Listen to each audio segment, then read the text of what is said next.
नमस्कार दोस्तों, मैं अंकित सिंह गोलू अपने YouTube चैनल में आपका बहुत बहुत स्वागत करता हूं। दोस्तों, आज का यह वीडियो 12th क्लास के लिए है और फिजिक्स विषय से संबंधित है।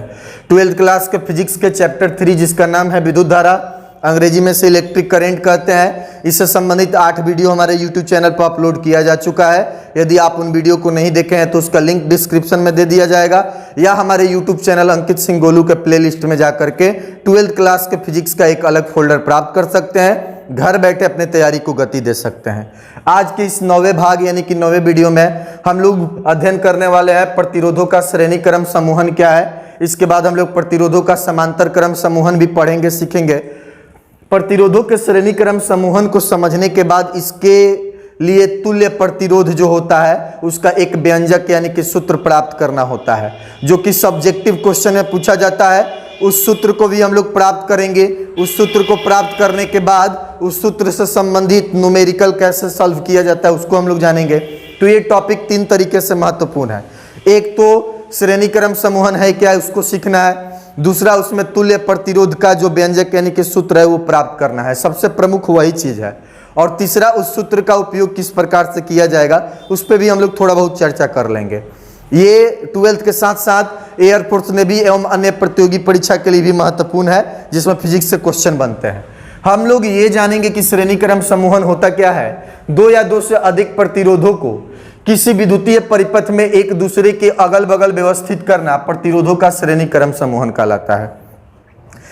प्रतिरोध आप हम लोग पढ़े थे कि प्रतिरोध किसी चालक का वह गुण होता है जो उसमें प्रवाहित धारा का विरोध करता है। तो चाहे आपके पास एल्युमिनियम का तार हो, या आपके पास कॉपर यानी कि तांबा का तार हो, या चांदी का तार हो, किसी भी मेटल का तार हो, उस तार का अपना एक प्रतिरोध होता है। और वो प्रतिरोध क्यों होता है, पीछे के वीडियो में हम लोग समझ चुके हैं कि प्रतिरोध उत्पन्न क्यों होता है। ठीक है, वो मुक्त इलेक्ट्रॉनों की जो गति होती है उसमें टक्कर होता है, टक्कर के कारण उनका जो गति होता है वो कम होने लगता है, स्पीड कम होने लगता है, अनुप्रस्थ काट के क्षेत्रफल से भी, उसके बाद चालक के लंबाई से भी, इन सभी गुणों से हम लोग प्रतिरोध को समझने का काम किए थे। ताप पर किस प्रकार से निर्भर करता है। तो प्रतिरोध जो होता है किसी चालक में प्रवाहित धारा का विरोध करता है। सभी अलग अलग तार का प्रतिरोध अलग अलग होता है, लेकिन अलग अलग तार का प्रतिरोध तो अलग अलग होगा ही, लेकिन किसी विद्युतीय परिपथ में एक ही तार लगा है, उसमें अलग अलग आप प्रतिरोध लगाना चाहते हैं ताकि धारा के मान को कम कर सके या धारा के मान को प्रभावित कर सके, तो ऑलरेडी प्रतिरोध भी आता है। उस प्रतिरोध को किसी विद्युतीय परिपथ में, विद्युतीय परिपथ का मतलब हुआ कि जिस पथ पर विद्युत गति करता है उसको विद्युतीय परिपथ कहते हैं। जैसे आपके घरों में जो वायरिंग होता है, तार इधर उधर गया होता है, वो विद्युतीय परिपथ है, इलेक्ट्रिक सर्किट है। तो इलेक्ट्रिक सर्किट में रेजिस्टेंस यानी कि प्रतिरोध को व्यवस्थित किया जा सकता है, ऑलरेडी मार्केट में उपलब्ध होता है, उसको भी जोड़ा जा सकता है। अब आप कहिएगा कि ये जोड़ा क्यों जाता है, तो जोड़ा क्यों जाता है, धारा को प्रभावित करने के लिए, लेकिन इसके जोड़ने का तरीका अलग अलग होता है। श्रेणी क्रम समूहन में जब प्रतिरोध को जोड़ेंगे तो प्रतिरोध का मान बढ़ता है, लेकिन समांतर क्रम समूहन में जोड़ेंगे तो प्रतिरोध का मान घटता है। तो ये बढ़ता घटता किस प्रकार से है वो एप्लीकेशन प्रूफ करने के उपरांत पता चलेगा। तो श्रेणी क्रम समूहन क्या है, एक से अधिक प्रतिरोधों को एक दूसरे के अगल बगल व्यवस्थित करना। मान के चलिए कि ये कोई तार है, इस तार में एक प्रतिरोध यहाँ लगा दिए, एक प्रतिरोध यहाँ लगा दिए, एक प्रतिरोध यहाँ लगा दिए, और इसको बैटरी से जोड़ दिए, इसमें बैटरी जोड़ दिए, वोल्टेज जोड़ दिए। तो ये जो तीनों प्रतिरोध हुआ, प्रतिरोध को R से सूचित करते हैं, तो एक को R1, एक को R2, एक को R3 मान सकते हैं क्योंकि अलग अलग प्रतिरोध है। तो ये तीनों प्रतिरोध एक दूसरे के अगल बगल व्यवस्थित है एक ही तार में, तो ये श्रेणी क्रम समूहन हुआ।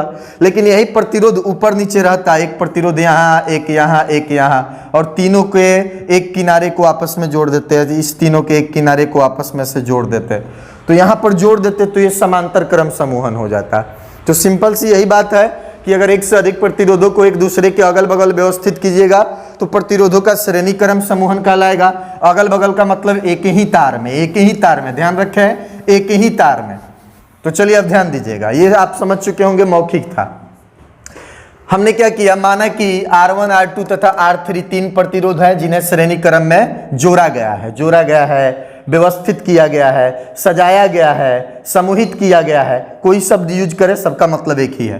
तो R1, R2, R3 ये प्रतिरोध है। प्रतिरोध मतलब धारा को रोकने वाला, धारा को रोकने वाला ये कारक होता है, भौतिक कारक होता है। तो इसको हम लोग लगा दिए किसमें, किसी विद्युतीय परिपथ में, लेकिन किस क्रम में, श्रेणी क्रम में। श्रेणी क्रम मतलब अगल बगल जोड़ दिए एक ही तार में।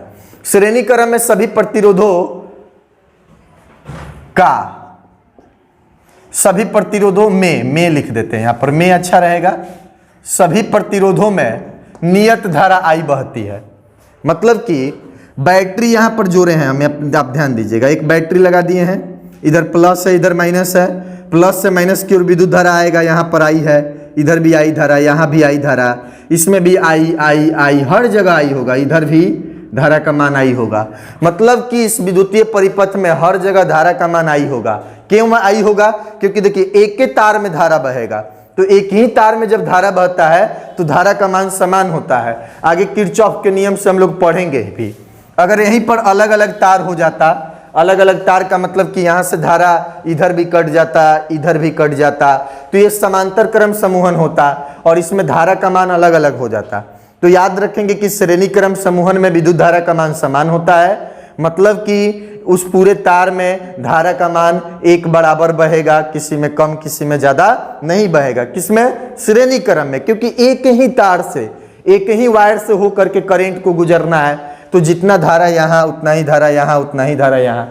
एक पाइप है, अगर उस पाइप में कहीं से पानी आ रहा है तो ऐसा नहीं कि पानी कहीं ज़्यादा कहीं कम होगा। एक रफ्तार से अगर किसी सोर्स से आ रहा है तो उसमें भी बराबर बहेगा, प्रति सेकंड हर जगह बराबर होगा, वो कम ज़्यादा नहीं होगा। ठीक उसी प्रकार से श्रेणी क्रम में धारा का मान समान होता है।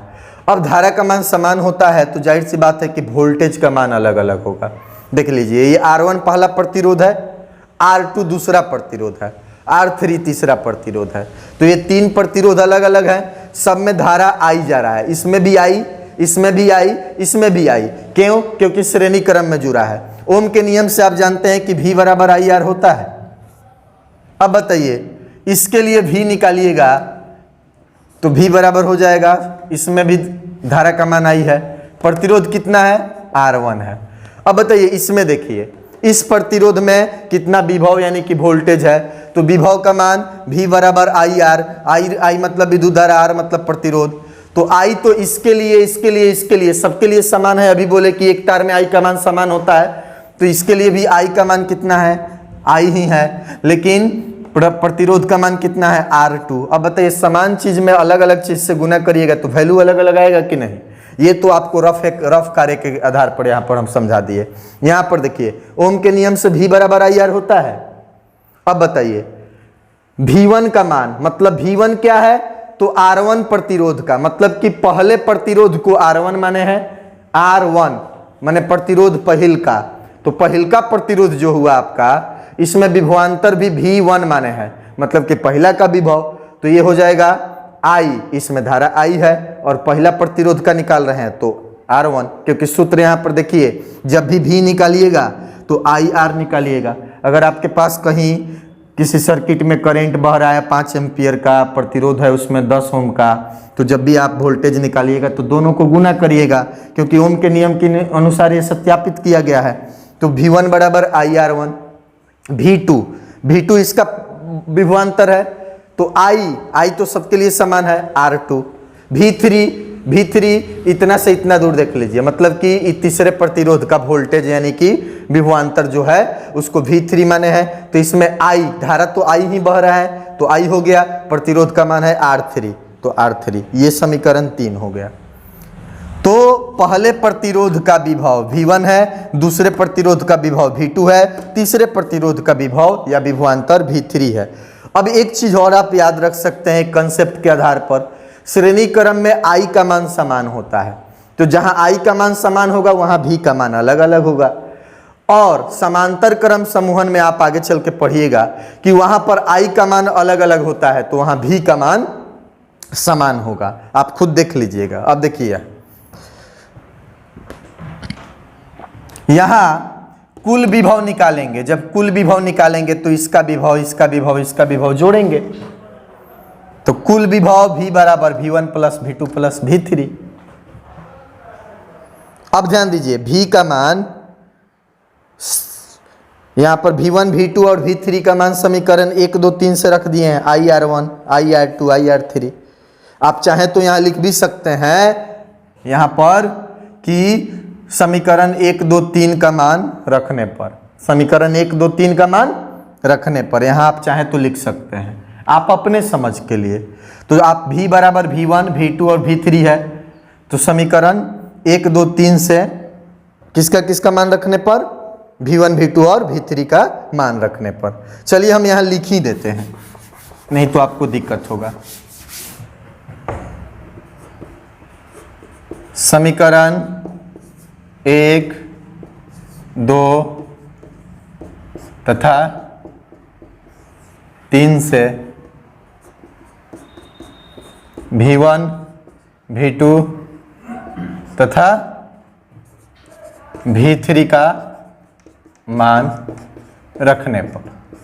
अब देखिए हमारा V था, ये कुल विभव है, V1 का मान IR1, V2 का मान IR2 और V3 का मान IR3 रख दिए। फिर से आप एक बार समझिए, अलग अलग 3 प्रतिरोध था, श्रेणी क्रम में था, अगल बगल व्यवस्थित था, धारा का मान समान होगा। जब धारा का मान समान होगा तो विभवांतर का मान तीनों का अलग अलग होगा। क्यों? तो ओम का नियम कहता है V बराबर IR1।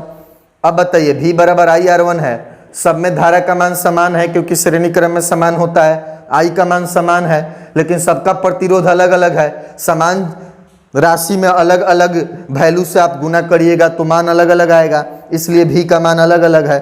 तो ये V1 V2 V3 का मान हो गया। टोटल V निकालिएगा तो सब V को जोड़िएगा ना जी, तो सभी V को जोड़ेंगे, यानी कुल विभव में V1 V2 V3 तीनों को जोड़ेंगे। तीनों को जोड़ने के लिए समीकरण 1 से V1 का मान, 2 से V2 का मान, 3 से V3 का मान हमने V1 V2 V3 के जगह रख दिया। अब इसको हमने मान लिया क्या जी, इसको हमने मान लिया समीकरण 4। अब ध्यान दीजिए, समीकरण 4 में V बराबर IR यहाँ पर तुल्य लिख दिए हैं रखने पर। इक्विवेलेंट भी अंग्रेजी में लिख सकते हैं, हिंदी में तुल्य। जरा समझिएगा कि प्रतिरोधों के श्रेणी क्रम समूहन का मतलब है क्या, इसमें तुल्य प्रतिरोध का मतलब है क्या।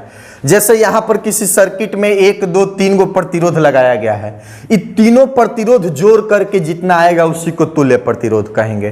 तो हम क्या किए, इस तीनों के वैल्यू को मिला दिए यहाँ पर, मतलब कि ये तीनों मिल करके ऐसा हो जाए, तीनों का वैल्यू 7 हो जाए, तीनों का जोड़ मिल करके कितना होगा उसी को R तुल्य कहते हैं। तो बताइए, धारा तो I बह रहा था तो इसमें धारा I ले लिए, प्रतिरोध अलग अलग था, हम चाहते हैं कि सब प्रतिरोध जोड़ करके कितना आएगा उसका सूत्र प्राप्त करना, मतलब कि टोटल का इक्विवेलेंट यानी टोटल का तुल्य। यहाँ R इक्विवेलेंट या REEQ भी लिख सकते थे आप, यहाँ R तुल्य भी लिख सकते थे, तो ये R तुल्य हो गया।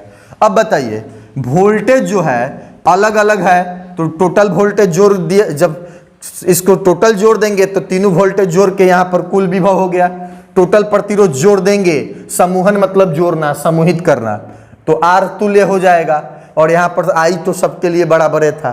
तो अब बताइए कि जो कुल विभव होगा, तो कुल विभव कुल धारा और कुल प्रतिरोध के बराबर होगा, बिल्कुल होगा। तो आप बताइए, कुल विभव जो है V बराबर ओम के नियम से IR यहाँ पर भी पढ़े हैं, तो V बराबर IR होता है, लेकिन जो V हम निकाल रहे हैं टोटल V निकाल रहे हैं, इसी को समूहित करके श्रेणी क्रम को ही तो जोड़ के निकाल रहे हैं। श्रेणी क्रम समूहन में कितना टोटल आएगा उसी को निकाल रहे हैं। तो V का मान कितना हो जाएगा, I तो यहाँ भी वो I था, यहाँ भी I ही था, तो I रखे, लेकिन यहाँ पर R1 R2 R3 था, और सबको जोड़ करके R3 यहाँ कह रहे हैं। तो जब इसका वोल्टेज निकालेंगे तो इसका करेंट गुना इसका रेजिस्टेंस, तो इसका टोटल वोल्टेज निकाल रहे हैं, तो इसमें बहने वाला टोटल करेंट गुना टोटल रेजिस्टेंस। तो टोटल करेंट पहले के करेंट के बराबर ही था, लेकिन टोटल रेजिस्टेंस तो चेंज हो जाएगा ना जी, क्योंकि धारा तो पहले भी आई था अभी भी आई था। क्यों? क्योंकि श्रेणी क्रम में धारा का मान समान बहता है। तो वही चीजें यहाँ पर भी, मतलब टोटल भी या कुल भी बराबर कुल I गुना कुल R। कुल R को हम लोग R तुल्य मान लिए। तो यहाँ पर ध्यान दीजिए, V था तो V के जगह IR तुल्य, IR1 V1 के जगह, देखिए यहाँ पर आप देख सकते हैं, हाँ केवल V के जगह हमने क्या रख दिया, IR तुल्य रख दिया, बाकी सब मान ऐसे था। आई उधर से कॉमन हो गया क्योंकि इसमें भी आई है, इसमें भी आई है, इसमें भी आई है। आई यहाँ पर हम कॉमन ले लिए, कॉमन ले लिए। इस आई से यह आई कट गया क्योंकि वहाँ भी आई था, यहाँ भी आई था। अब आर तुल्य बराबर R1 plus R2 plus R3 आ गया। देख लीजिए, आर तुल्य बराबर R1 plus R2 plus R3। इसका मतलब ये हुआ कि श्रेणी क्रम में अलग अलग प्रतिरोधों को जोड़ेंगे तो उसका तुल्य प्रतिरोध सभी प्रतिरोधों के योग के बराबर होगा। देख लीजिए, पहल का प्रतिरोध प्लस दूसर का प्रतिरोध प्लस तीसर का प्रतिरोध को जोड़ दिए, कुल प्रतिरोध आ गया। कुल प्रतिरोध मतलब तुल्य प्रतिरोध, मतलब उसके बराबर, उसके तुल्य, तो यहां पर आ गया। अब वही नीचे लिखे इसी प्रकार n प्रतिरोधों के लिए, ये तो 3 गो प्रतिरोध था, मान के चले कोई 2 ओम का है, कोई 5 ओम का हो, कोई 7 ओम का है। ऐसा भी हो सकता था किसी विद्युतीय परिपथ में 4 गो, 5 गो, 10 गो, 15 गो प्रतिरोध अलग अलग लगा दिया जाए, जिसके प्रतिरोध का मान अलग अलग हो। तो यही ले लिया n प्रतिरोध, n मतलब नंबर कितना भी हो, तो ऐसे ही जोड़ देंगे जितना होगा R1 plus R2 plus R3 plus dot dot dot dot dot dot Rn, जितना होगा उसको सीधे जोड़ दीजिए। तो यही होता है प्रतिरोधों का श्रेणी क्रम समूहन। उम्मीद करते हैं कि आप समझे होंगे। फिर से हम आपको बता देना चाहेंगे कि जो प्रतिरोध होता है वो किसी चालक में धारा को रोकने वाला गुण होता है। अब धारा को रोकने के लिए कुछ ऐसे मटेरियल हैं जो प्रतिरोध का काम करते हैं, ऑलरेडी मार्केट में अवेलेबल होते हैं, उसको विकसित किया गया होता है, उसको भी खरीद करके विद्युतीय परिपथ में आवश्यकता के अनुसार लगाया जा सकता है। तो जब उसको अगल बगल जोड़ेंगे तो श्रेणी क्रम समूहन, और उसको अलग अलग तार में पैरेलल करके उसको जोड़ेंगे, मतलब कि पैरेलल का मतलब हुआ कि समांतर या पार्श्व क्रम में जोड़ेंगे तो पार्श्व क्रम समूहन या समांतर क्रम समूहन कहलाएगा। श्रेणी क्रम में अगल बगल जोड़ देंगे तो सभी प्रतिरोधों को मिला करके जो परिपथ में प्रतिरोध का मान रियल में हो जाएगा वो कितना हो जाएगा, सभी के योग के बराबर हो जाएगा। वही हम लोग यहाँ प्रूफ किए हैं। ओम का नियम V बराबर I R जनबे करते हैं। सबका R अलग अलग है तो सब में V1 भी अलग अलग होगा। ये चीजें आप देख लीजिए, खुद आपको दिख जाएगा। समान चीज में, समान धारा में, श्रेणी क्रम में धारा समान होता है, समान धारा में अलग अलग प्रतिरोध से गुना करिएगा। आप 5 में कबो 2 से गुना करिए, कबो 3 से, कबो 5 से, तो अलग अलग ही भी करेगा। ये उम्मीद करते हैं कि आप समझ चुके हैं। ये फाइनली सूत्र आ गया। अब देखिए प्रश्न क्या पूछेगा। प्रश्न कहेगा कि 2 ओम तथा 4 ओम के प्रतिरोध को श्रेणी क्रम में जोड़ा गया है, तुल्य प्रतिरोध कितना होगा। तो R बराबर R1 प्लस R2, मतलब R तुल्य, ये तुल्य मतलब इक्विवेलेंट, यहाँ तुल्य लिख सकते हैं, इक्विवेलेंट शब्द भी यूज कर सकते हैं। R तुल्य 2 ओम प्लस 4 ओम, सीधे जोड़ देना है 6 ओम। अगर 3 गो अगर दिया रहता, कोई 7 ओम का, कोई 10 ओम का, तो तीनों को जोड़ देना है। 4 रहता तो चारों को जोड़ देना है। अब हो सकता है कि इलेक्ट्रिक सर्किट बना करके दे दे, इसमें चित्र दे दे, यहाँ दे दे 2 ओम, यहाँ दे दे 5 ओम, ऐसे करके ऐसे कह दे कि यहाँ A दे दे, यहाँ B दे दे, A और B के बीच का कुल प्रतिरोध तो 7 ओम हो गया। सिंपल जोड़ की तरह जोड़ देना है। याद रखना अगल बगल होगा तबे ये वाला फॉर्मूला यूज करना है, क्योंकि अगल बगल व्यवस्थित होगा तबे उसको श्रेणी कहेंगे। अलग अलग वायर के माध्यम से हो तो समांतर हो जाएगा। उम्मीद करते हैं समझे होंगे। अब आगे चल के कई न्यूमेरिकल आपको ऐसा मिलेगा जिसमें क्या होगा कि सर्किट ऐसा दिया होगा कि कहीं अगल बगल भी दिखेगा, कहीं ऊपर नीचे भी दिखेगा, कहीं लगेगा कि ये तो श्रेणी में है, कहीं लगेगा कि समांतर में है। तो जब हम लोग दोनों फॉर्मूला प्रूफ कर लेंगे उसके बाद से एक अलग एपिसोड, एक अलग वीडियो ला करके न्यूमेरिकल का, और उसमें हम लोग प्रैक्टिस करेंगे। उसके लिए आप निश्चिंत रहिए, हम हैं, आपका साथ देंगे। बस आप मेरा साथ दीजिए, वीडियो को देखिए, शेयर कीजिए। तो इतना का स्क्रीनशॉट लीजिए, उसके बाद से फिर हम मिलते हैं आपसे।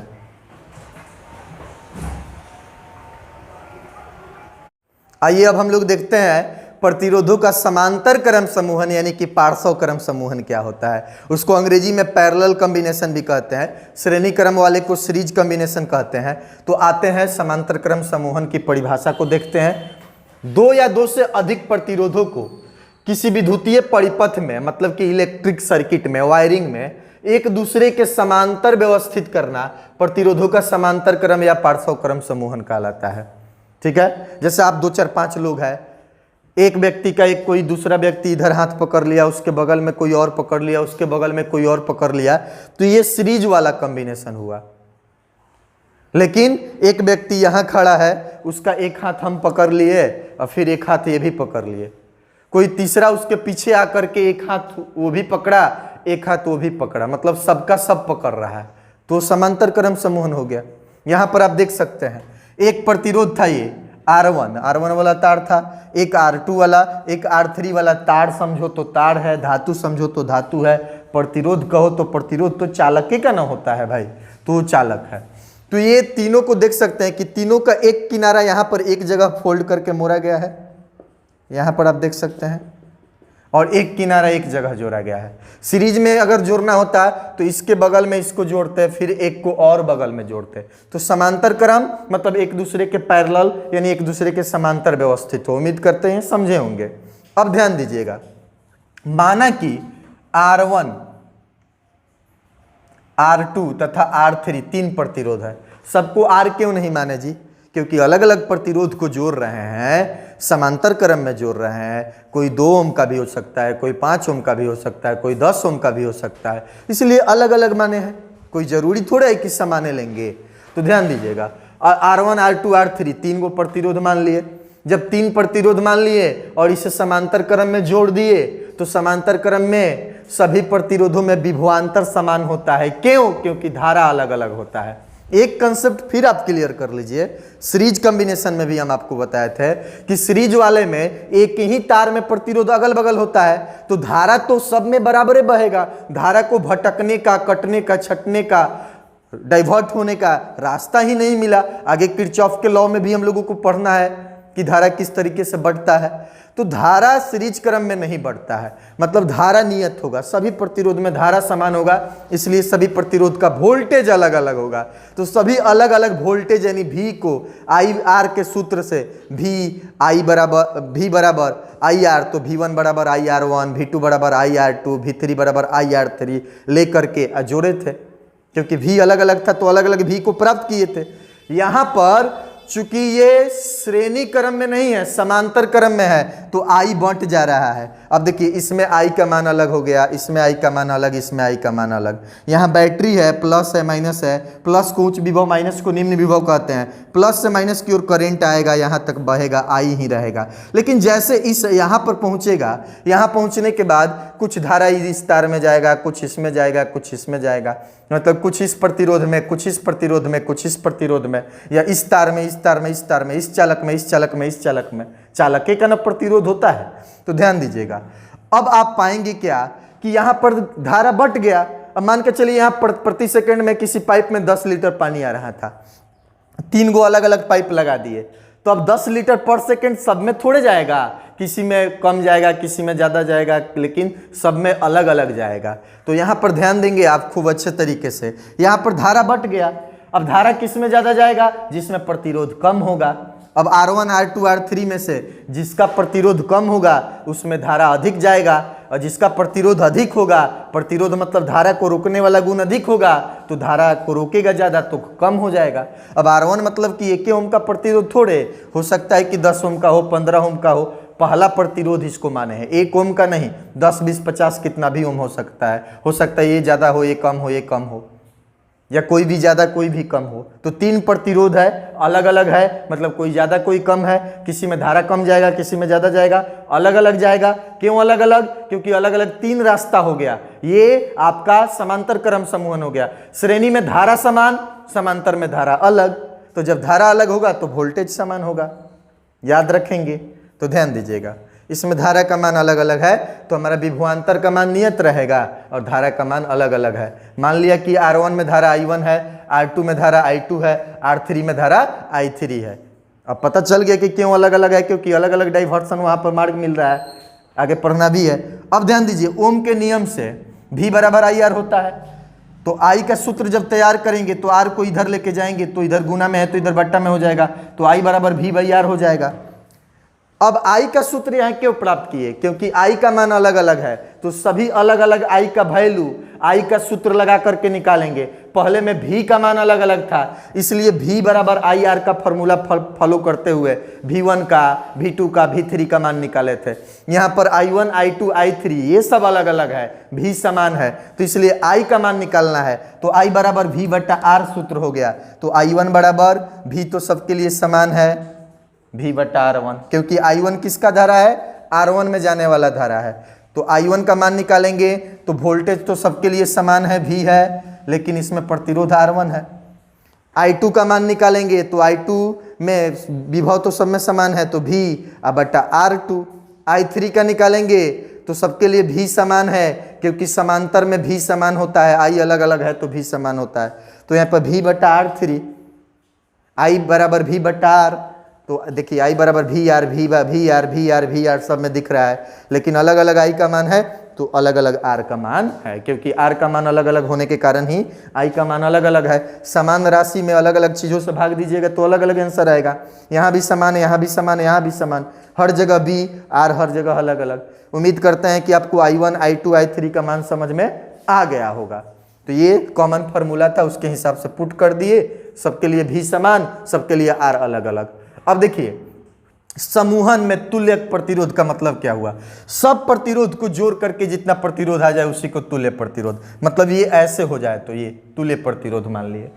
माने सबका फाइनल जितना प्रतिरोध असर करेगा सर्किट में, ऐसे जोड़ने पर 5 ओम 10 ओम 15 ओम का प्रतिरोध जोड़े तो उसका सबका मिला के कितना प्रतिरोध की शक्ति उसमें हो जाएगी, कितना रोक सकता है धारा, उसी को तुल्य प्रतिरोध कहते हैं। तो सबको मिला करके तुल्य प्रतिरोध मान लिए।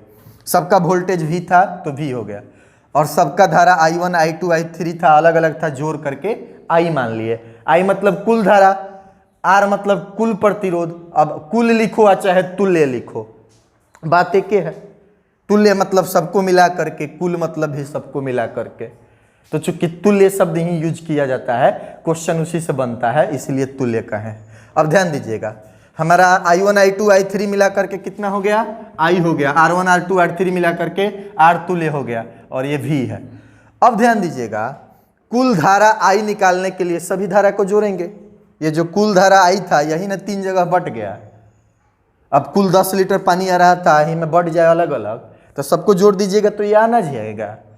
तो कुल धारा, जैसे उसमें कुल विभव V बराबर V1 plus V2 plus V3 था, इसमें कुल धारा I बराबर I1 plus I2 plus I3 हो गया। अब देखिए समीकरण 1, 2 और 3 से I1 I2 I3 का मान रखने पर, I1 का मान, I2 का मान, I3 का मान यहाँ पर है, इसको इसमें रख दिए। I का I1 के जगह V बटा R1, I2 के जगह V बटा R2 प्लस I3 के जगह V बटा R3, इसको मान लिए समीकरण 4। अब खूब ध्यान से देखिए, तो समीकरण 4 में I का मान V बटा R तुल्य रख सकते हैं। क्यों? क्योंकि अभी आप पढ़े हो कि V बराबर IR होता है, I बराबर V बटा R होता है, तो I बराबर क्या हो जाएगा? V अब बटा इसमें R कितना है? टोटल R को R तुल्य मान लिए हैं। तो जब इसका V निकालेंगे तो V बराबर इसका I गुना इसका R, तो जब इसका I निकालेंगे तो I का फॉर्मूला V बटा R होता है, तो इसका I निकाल रहे हैं तो इसका V, इसका R, इसका भी, इसका R, इसका R मतलब R तुल्य, R टोटल। तो ध्यान दीजिएगा, अब हम रख दिए I के जगह V बटा R तुल्य। तो देख लो, ये I था, इसके जगह V बटा R तुल्य हो गया, बराबर बराबर V बटा R1 प्लस प्लस V बटा R2 प्लस प्लस V बटा R3। अब इधर ध्यान दीजिएगा, हमने क्या किया है, सब में V कॉमन है ऊपर, सब में V को ऊपर हमने कॉमन कर लिया। जब V को हम कॉमन कर लिए तो यहाँ पर आप गौर से देख सकते हैं कि V को कॉमन ले लिया गया है। अब V कॉमन हो जाने के कारण यहाँ पर क्या हो गया, 1 बटा R1 प्लस 1 बटा R2 प्लस 1 बटा R3। V से V कट गया, V से V कट गया, ऊपर कुछ नहीं तो एक बचा, तो 1 बटा R तुल्य बराबर 1 बटा R1 प्लस 1 बटा R2 प्लस 1 बटा R3। अब इसी को n प्रतिरोधों के लिए लिखना हो, ये 3 ऊपर लेके सूत्र प्रूफ किए, तो 1 बटा R तुल्य या R इक्विवेलेंट बराबर जय गो प्रतिरोधों का जोड़ देंगे, 1 बटा R1 प्लस 1 बटा R2 प्लस 1 बटा R3 plus dot dot dot dot करके 1 बटा Rn।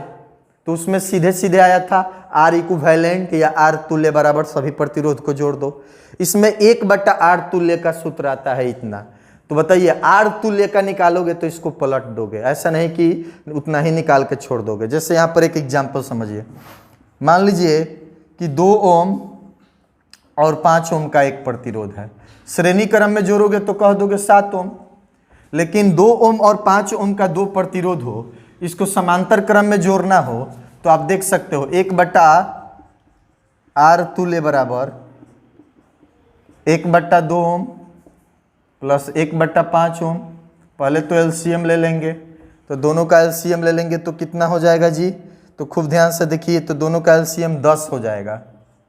तो यहाँ 2 5 10, तो 1 5 5 ओम, यहाँ 5 दूना 10, तो यहाँ 2 ओम। खूब ध्यान से देखिएगा, 1/R तुल्य का सूत्र है। तो 1/R तुल्य बराबर कितना आ गया? 1/R तुल्य बराबर ऊपर आ गया आपका 7, नीचे आ गया 10, 7/10 ओम। तो इतना आंसर नहीं छोड़ेंगे, क्योंकि हमको क्या निकालना होता है? R तुल्य निकालना होता है। और ये 1/R तुल्य के फॉर्म में हमको सूत्र ही प्राप्त हुआ है। तो इसको जब पलट देंगे तो यही चीज R तुल्य बराबर कितना हो जाएगा? खूब ध्यान से देखो, तो 10/7 ओम हो जाएगा। काटिएगा तो 1 पॉइंट समथिंग आएगा। तो याद रखेंगे, न्यूमेरिकल बनाते समय ये नहीं कि R तुल्य का फॉर्मूला उपयोग किए, R तुल्य में 1/R तुल्य का फॉर्मूला यूज किए, 1/R तुल्य का ही मान छोड़ देंगे। वो तो सूत्र है 1/R तुल्य का। आपको न्यूमेरिकल बनाने में जब भी एयरफोर्स में भी, इंजीनियरिंग एंट्रेंस, आपके एग्जाम में ऑब्जेक्टिव क्वेश्चन, न्यूमेरिकल, कुछ भी कहीं भी प्रश्न आएगा तो याद रखेंगे आपको समांतर क्रम समूहन में 1/R तुल्य बराबर जितना प्रतिरोध हो 1/R1, 1/R2, 1/R3, 1/R4, 1/R5 करके आप सबको जोड़िए। लेकिन वह 1/R तुल्य का मान आया।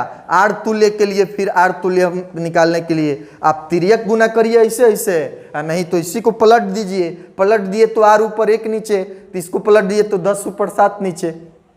अगर आपको कम समझ में आए तो कोई दिक्कत नहीं है, सूत्र को प्रूफ करना सीख जाइए। सूत्र बहुत हार्ड नहीं है, मैट्रिक क्लास में भी विद्युतधारा चैप्टर में पढ़ना था, इसलिए कोई तनाव नहीं होना चाहिए। अगर अच्छे से पढ़ें तो समझ में आएगा। अब घर पे बैठ करके मोबाइल चलाइएगा, यूट्यूब देखिएगा, व्हाट्सएप फेसबुक फालतू यूज कीजिएगा, सीरियल देखिएगा तो कैसे होगा? पढ़ना पड़ेगा। 10th क्लास में आपको पढ़ना था, 12th क्लास समुंदर है, उसमें तैरना सीख जाइएगा तो कुछ नहीं दिक्कत है आपको।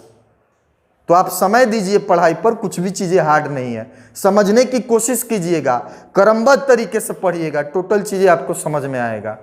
रही बात इससे न्यूमेरिकल की, तो न्यूमेरिकल हम करवाएंगे एक अलग एपिसोड ला करके। तो वीडियो का स्क्रीनशॉट लीजिए, 5 नंबर में या 2 नंबर में प्रूफ करने के लिए श्रेणी और समांतर क्रम समूहन में तुल्य प्रतिरोध का व्यंजक प्राप्त करने के लिए आपसे पूछा जा सकता है। तो इसका स्क्रीनशॉट लीजिए, इसको शेयर करिए, रिवीजन करिए, संभव हो तो दोस्तों में डिस्कस कीजिए, और लिंक को, वीडियो को लिंक को ज़्यादा से ज़्यादा दोस्तों में शेयर कीजिए। वीडियो बनाने में बहुत मेहनत लगता है। आप तूफान में, बारिश में घर पे हैं, हमको वीडियो बनाना पड़ रहा है, कभी हवा बहता है, कभी बाहरी साउंड का दिक्कत होता है, बहुत सारे इशू आते हैं, उसके कारण वीडियो अपलोड करने में लेट हो जाता है, नेटवर्क का दिक्कत आता है। तो वीडियो को दबा करके लाइक शेयर मारिए। फिर हम मिलेंगे अगले वीडियो में। नमस्कार।